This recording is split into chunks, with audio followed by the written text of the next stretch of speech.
Dictation start होगी 5 second बाद।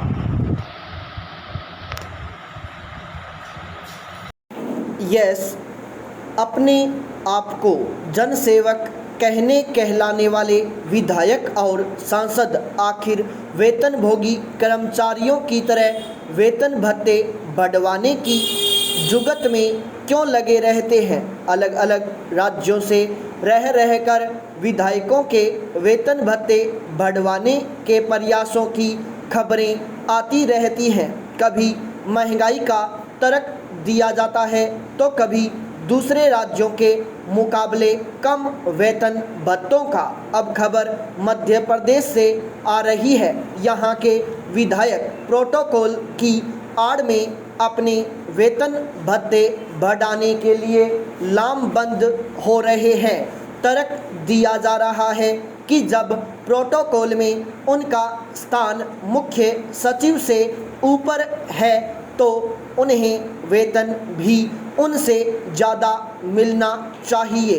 विधायकों का तर्क अपनी जगह है और मुख्य सचिव व विधायकों में अंतर अपनी जगह। समझने वाली बात यह है कि मुख्य सचिव सरकारी कर्मचारी हैं और विधायक जनता के सेवक। विधायक जनसेवा के लिए राजनीति में आते हैं, न कि वेतन भत्तों के लिए। विधायक और सांसद पहले भी चुनकर आते थे, लेकिन वेतन भत्तों में बढ़ोतरी कराने की आज जैसी लालसा नहीं थी।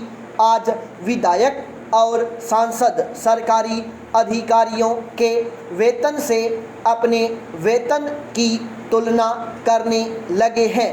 विधायक सांसदों की परिवार के प्रति जिम्मेदारी होती है। उन्हें भी अपनी मांग उठाने का हक है, लेकिन संयमित तरीके से। इस माह की शुरुआत में दिल्ली सरकार ने विधायकों के वेतन में 67% की बढ़ोतरी की थी। तर्क था कि उन्हें बाकी राज्यों से कम वेतन मिलता है। यह सवाल भी विचारणीय है कि आखिर विधायकों के वेतन भत्तों में समानता क्यों नहीं होनी चाहिए।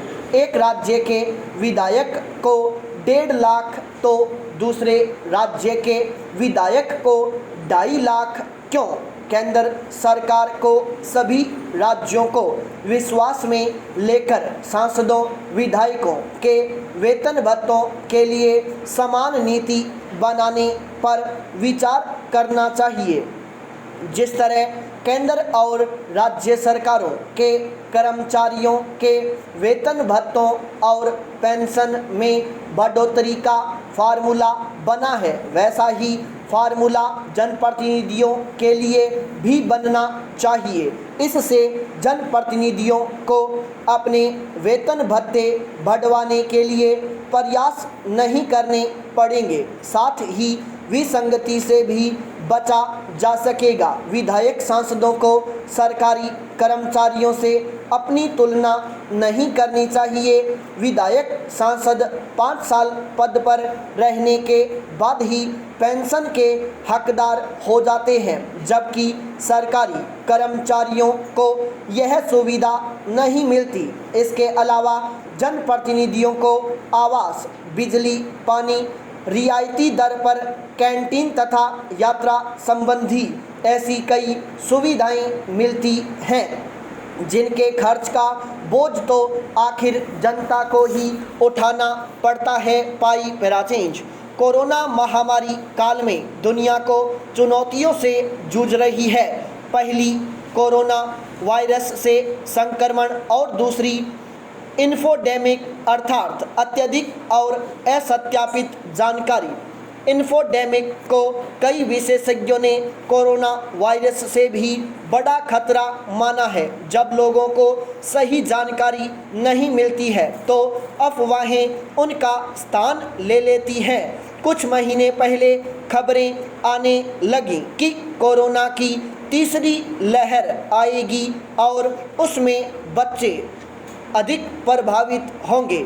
बात पूरी तरह से अवैज्ञानिक और निराधार थी और है, क्योंकि विषय बच्चों से जुड़ा था। यह अफवाह तेजी से फैली और इसने अभिभावकों को चिंतित कर दिया। महामारी वैज्ञानिकों और विशेषज्ञों ने जब वैज्ञानिक प्रमाण दिए कि आने वाली किसी भी लहर में बच्चे अधिक प्रभावित नहीं होंगे, जब ऐसी अफवाहें थमी, माता पिता की चिंता कुछ कम हुई ही थी कि पिछले दिनों राष्ट्रीय आपदा प्रबंधन संस्थान द्वारा गठित एक विशेषज्ञ समूह की रिपोर्ट का हवाला देते हुए खबर आई कि देश में कोरोना की तीसरी लहर अक्टूबर और नवंबर में आ सकती है।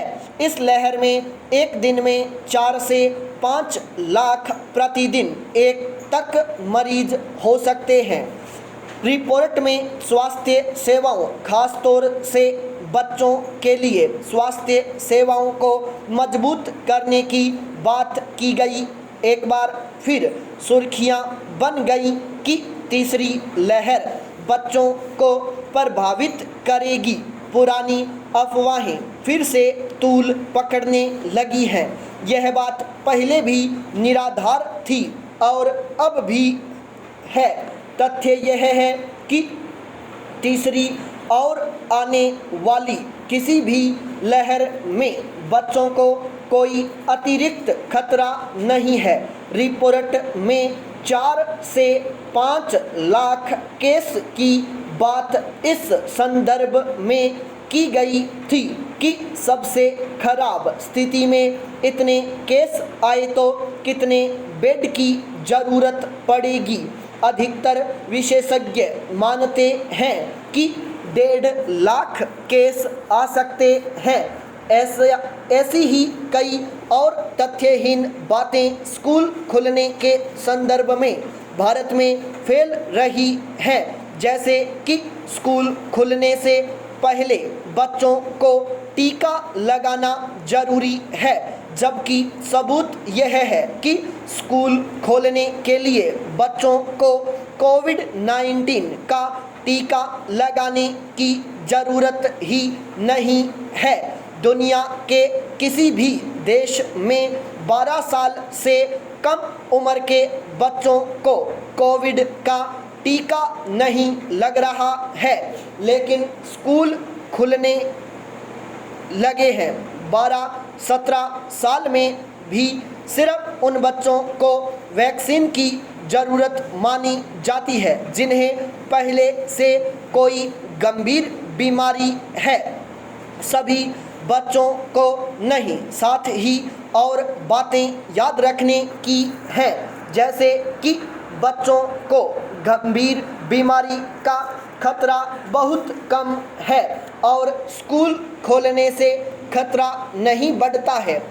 6-12 साल के बच्चों को सबसे कम खतरा है, इसलिए प्राथमिक स्कूल पहले खुलने चाहिए। भारत महामारी से लड़ रहा है, ऐसे में सभी स्तर पर ऐसी भ्रांतियों को रोकने की ज़रूरत है। सरकारों को ऐसी गलत खबरों का तत्काल खंडन करना चाहिए। लोगों तक तथ्यपरक जानकारी पहुंचाने की भरसक कोशिश करनी चाहिए। किसी भी रिपोर्ट की गलत व्याख्या से बचने के लिए आम आदमी की समझ में आ सकने वाली भाषा में सारांश उपलब्ध कराया जाना चाहिए। मीडिया को भी महामारी से जुड़े हुए मसलों पर सनसनीखेज सुर्खियों से बचना चाहिए और तथ्यपरक शीर्षक देने पर ध्यान होना चाहिए। लोग सोशल मीडिया की बजाय विश्वसनीय सूचना स्रोतों से जानकारी प्राप्त करें तो बेहतर होगा। महामारी अभी चल रही है, कोरोना वायरस कहीं नहीं गया है। ऐसे में अफवाहों को फैलने से रोकने के प्रयास भी होने चाहिए। केंद्र और राज्य सरकारों विशेषज्ञों और नीति निर्माताओं को अफवाहों से लड़ने की एक सुदृढ़ योजना बनानी चाहिए। स्टॉप।